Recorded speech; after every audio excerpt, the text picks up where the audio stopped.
We don't have that chosen. I'm a yet. delegate in precinct 1. Right here. I done lifted my hand up and said, yes, I will. Absolutely. And I want that email list. And you folks know that I've called and contacted. I'm here to intercede. That's the first collection of the voice of the people in the county, and that's my duty. And I feel like since I've been here, that is never that It has never happened that way. it's never happened. Well, and it was the old guard, like Chuck Steigerwald and them guys. They didn't no more reach out and try to represent the public ever. The only way I ever figured it out at the first time, like I said, was I seen it in the newspaper when they tried to get. I went in there to see what the hell was going on, and then that whole debacle went down where. Oh, at the library. No, at the courthouse. Oh, at the court. Oh my goodness, that was a real humdinger there. When Lisa Kidwell stood up there and said, well, Jack Canterbury's the greatest thing since sliced bread, and a year later you're trying to say how he abused you and how he slandered you and da-da-da-da-da, all the while you and your girlfriends make up a line of bullshit about John Rusher, y'all ought to be strung up for that shit. Well, that's What you girls did to John Rusher is completely unacceptable. That's going to be line itemed, and it's going to be broadcasted.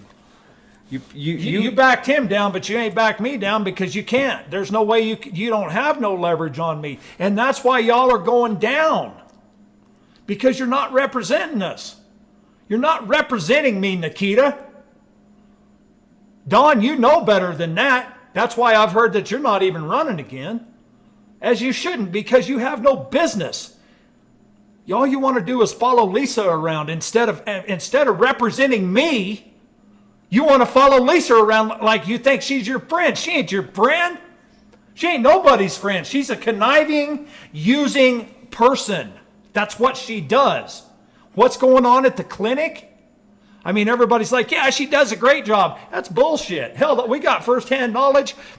That'd be a People that work there are talking about there ain't even the transition between the rooms and the halls ain't even done. That's going to be a next week issue, I'm thinking. If we can discuss that a little bit and shed some light on that. I mean, that's what this is about. We've been going to do this for a whole year, but I don't have the time to dig into the hospital thing, and it is so elusive, and everybody, it's almost as bad or worse than the Justice Center. They don't want you to know what they're doing. That mill levy, they got $1.3 million, and yet they're over here bitching and moaning that nobody can run down on what the hell's the highway to 50? 120? No, the one over to Rye. Oh, 165. 165, right? We're supposed to maintain that. Well, Florence says now they won't. Westcliff says we won't either. We got $1.3 million, but we can't even make an ambulance run down there? Like, and a lot of people are complaining about the health care at the clinic. I mean, in my opinion, when Heart of the Rockies took it over, the care went up substantially.